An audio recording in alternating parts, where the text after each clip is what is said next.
Ninguém entrava naquela garagem há mais de 30 anos. Nem os vizinhos, nem os donos antigos, nem os homens que compraram a casa depois da morte do velho Ernesto. A porta de ferro estava enferrujada, as correntes ainda presas, poeira acumulada como se o tempo tivesse desistido daquele lugar. Mas numa madrugada chuvosa, alguém ouviu um barulho vindo lá de dentro. Primeiro foi fraco, um toque metálico, depois outro, como se alguma coisa tivesse batido lentamente no vidro de um carro. O novo proprietário pensou que fossem ratos, talvez gatos, mas então veio o terceiro som, mais forte, mais pesado, como alguém tentando sair. Na manhã seguinte, ele caminhou até os fundos da propriedade segurando apenas uma lanterna velha. O mato batia na cintura.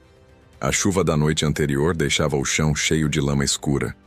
E ali estava ela, a garagem, parada, silenciosa, como um túmulo esquecido. Os vizinhos observavam de longe. Nenhum deles se aproximava daquele lugar desde os anos 90. Alguns diziam que o antigo dono enlouqueceu depois que o filho desapareceu. Outros juravam que aquele carro nunca mais deveria ser aberto. Mas ninguém explicava o motivo. E naquela manhã, pela primeira vez em décadas, alguém decidiu quebrar o cadeado. Sem imaginar que o verdadeiro problema não estava do lado de fora. Estava esperando lá dentro. A corrente caiu no chão com um som seco. A porta da garagem abriu devagar, como se resistisse, como se aquele lugar quisesse continuar fechado. O cheiro veio, primeiro, mofo, ferrugem, madeira apodrecida e algo estranho no ar, algo velho demais. A lanterna iluminou o interior escuro até encontrar o carro, coberto por uma lona grossa, grande, imóvel, intocado havia décadas. O novo dono caminhou lentamente até ele. Cada passo fazia o piso ranger. O silêncio era tão pesado que dava para ouvir a própria respiração ecoando nas paredes. Então, ele puxou a lona. A poeira subiu como fumaça. Era um sedã preto dos anos 70. Luxuoso para a época, mas completamente estranho agora.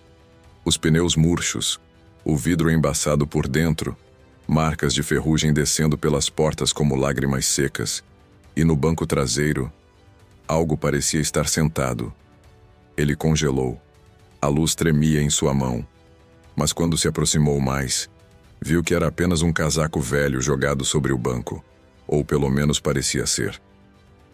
No painel, havia um relógio parado exatamente às 2h17 da manhã. As chaves ainda estavam na ignição. E no porta-luvas, uma fotografia. Nela, Ernesto aparecia, sorrindo ao lado do filho pequeno. A mesma criança que desapareceu 30 anos antes. Mas havia algo errado na foto.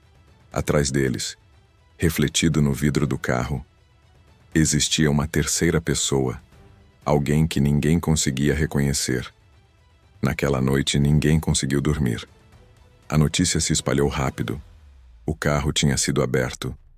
Depois de 3 décadas, os moradores mais velhos começaram a fechar as janelas mais cedo. Alguns fingiam não saber de nada. Outros mudavam de assunto imediatamente quando ouviam o nome de Ernesto.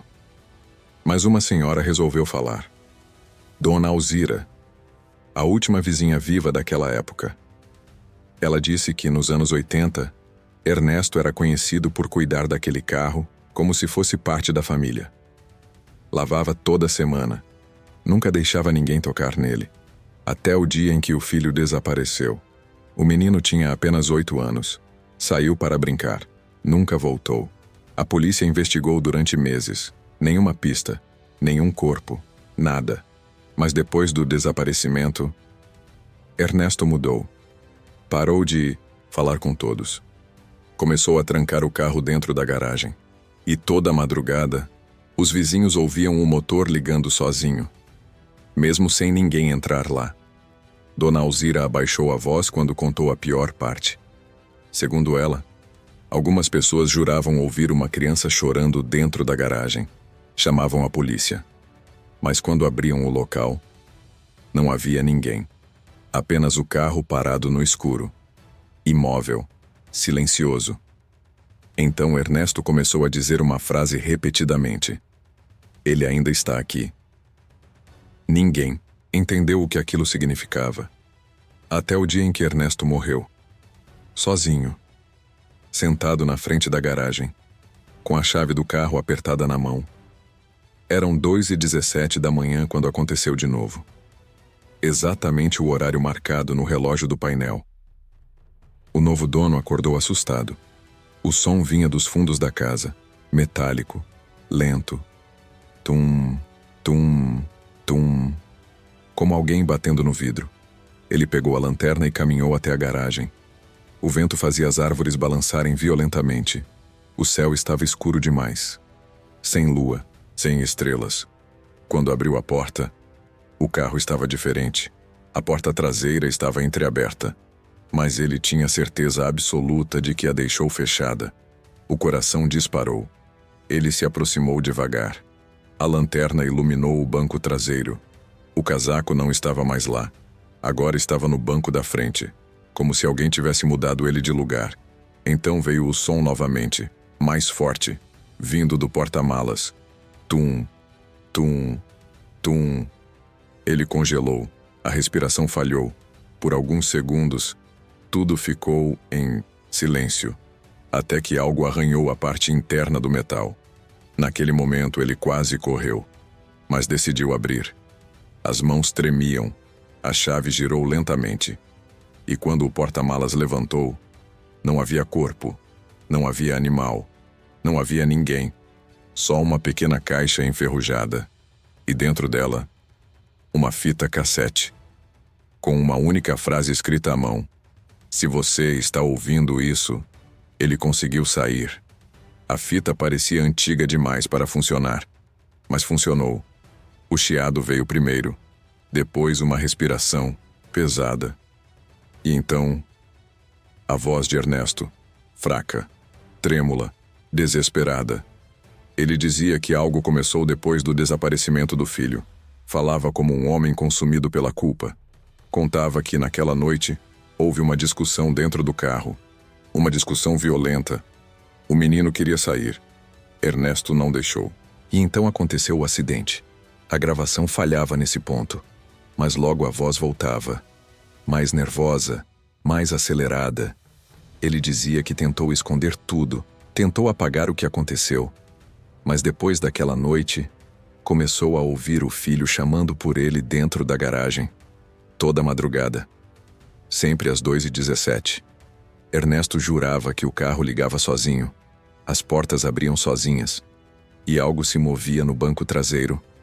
Na parte final da fita, sua voz muda completamente. Ele começa a chorar.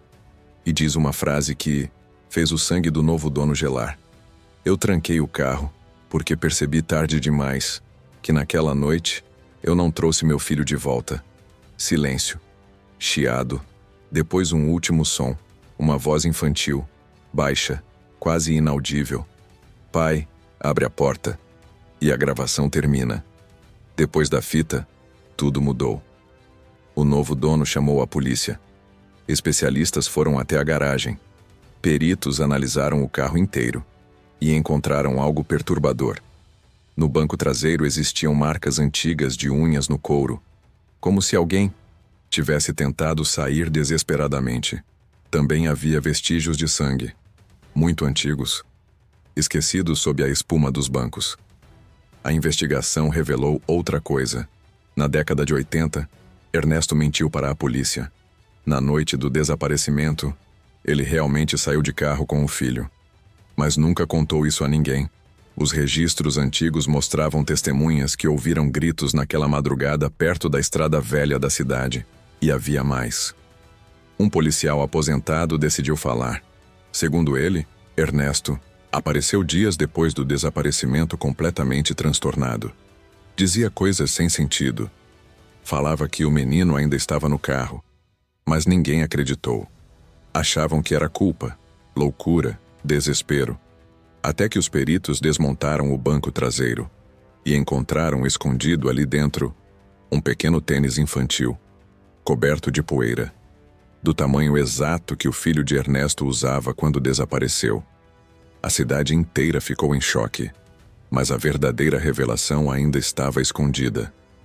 Dentro da porta do motorista havia um compartimento secreto, e nele, uma carta, escrita pelo próprio Ernesto poucos dias antes de morrer. A letra tremia, as palavras quase ilegíveis. Na carta, ele confessava tudo. Na noite do acidente, o filho bateu a cabeça durante a discussão. Ernesto entrou em pânico. Achou que o menino estava morto, com medo da prisão, com medo da vergonha. Ele escondeu o corpo. Mas horas depois, ouviu batidas vindas do porta-malas. O menino ainda estava vivo. Ernesto dizia que abriu o porta-malas tarde demais, muito tarde.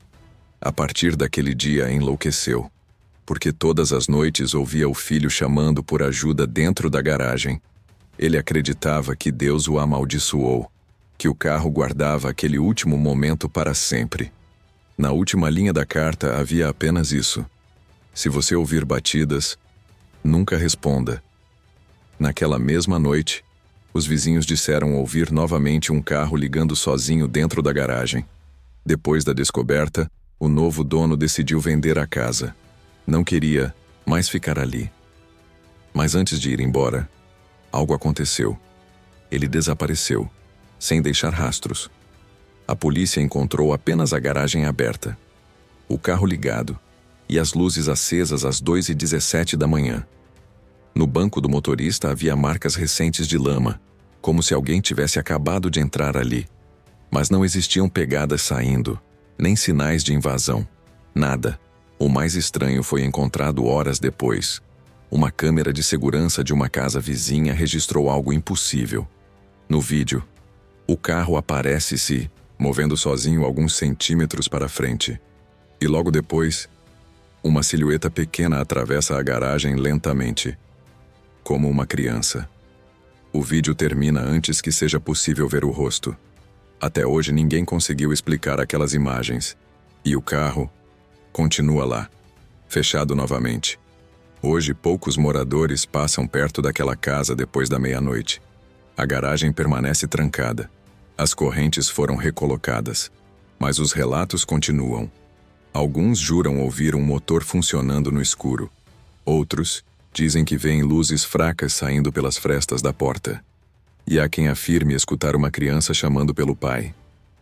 Sempre às 2h17. Os curiosos que tentam gravar vídeos perto do local relatam problemas estranhos. Câmeras desligam, áudios falham, lanternas piscam sem motivo. Uma equipe de documentário tentou entrar lá 2 anos atrás. Nunca divulgaram o material. Só disseram uma coisa antes de cancelar tudo: existem lugares que deveriam permanecer fechados. Talvez aquilo seja apenas culpa, transformada em lenda. Talvez seja algo pior, porque algumas histórias não terminam quando alguém morre. Algumas ficam presas, esperando, como se certos momentos jamais aceitassem ser esquecidos. E talvez, dentro daquela garagem, ainda exista alguém esperando a porta abrir. O mais assustador nessa história não é o carro, nem a garagem, nem os sons durante a madrugada. É imaginar quantas verdades conseguem sobreviver escondidas por décadas. Quantas culpas continuam vivas mesmo depois da morte. Ernesto tentou trancar o passado, tentou esconder o erro, tentou fugir do que fez.